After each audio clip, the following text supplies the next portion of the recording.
নির্বাসিত বাংলাদেশি সাংবাদিক জুলকারনাইন শায়ের খান ওরফে সামি এক চাঞ্চল্যকর ঘটনার তথ্য প্রকাশ করেছেন। তার দেয়া তথ্য অনুযায়ী 5 আগস্ট 2024 রাজধানী ঢাকার কেন্দ্রে অবস্থিত সময় টেলিভিশনের কার্যালয়ে হামলা চালান ঢাকা মহানগর দক্ষিণ যুবদলের সদস্য সচিব রবিউল ইসলাম নয়ন। নয়নের নেতৃত্বে যুবদলের কিছু নেতাকর্মী এই হামলার পর সময় টেলিভিশন থেকে প্রায় 2 কোটি টাকা চাঁদা আদায় করেন।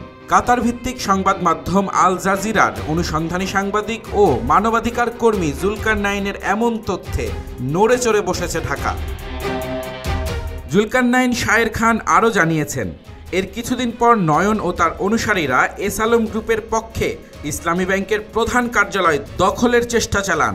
এই প্রচেষ্টার সময় নয়ন আগ্নেয়াস্ত্র ব্যবহার করেন এবং তার ছোড়া গুলিতে ব্যাংকের 6 জন কর্মকর্তা আহত হন। তবে এত কিছুর পরও এই যুবদল নেতার বিরুদ্ধে এখনও কোনো ব্যবস্থা নেওয়া হয়নি। জুলকারনাইনের তথ্য মতে 2016 সালে পুলিশ 5 রাউন্ড গুলি করে ঢাকা মেডিকেলে নয়নকে নিহত ভেবে ফেলে রেখে যায়, কিন্তু গুরুতর আহত নয়ন সুস্থ হয়ে ওঠেন। এই কারণেই কি তার প্রতি এই নমনীয়তা?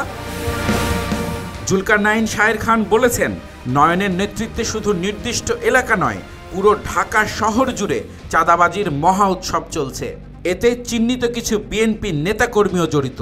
তিনি আরও দাবি করেছেন, নয়নের পেছনে যুবদলের একজন শীর্ষ নেতা এবং খুলনার একজন বিশেষ নেতা রয়েছেন। জুলকারনাইন এই সব নেতাসহ জড়িতদের বিরুদ্ধে কঠোর ও স্থায়ী ব্যবস্থা গ্রহণের আহ্বান জানিয়েছেন। রাকিন আফসার অর্ণব, খবর সংযোগ।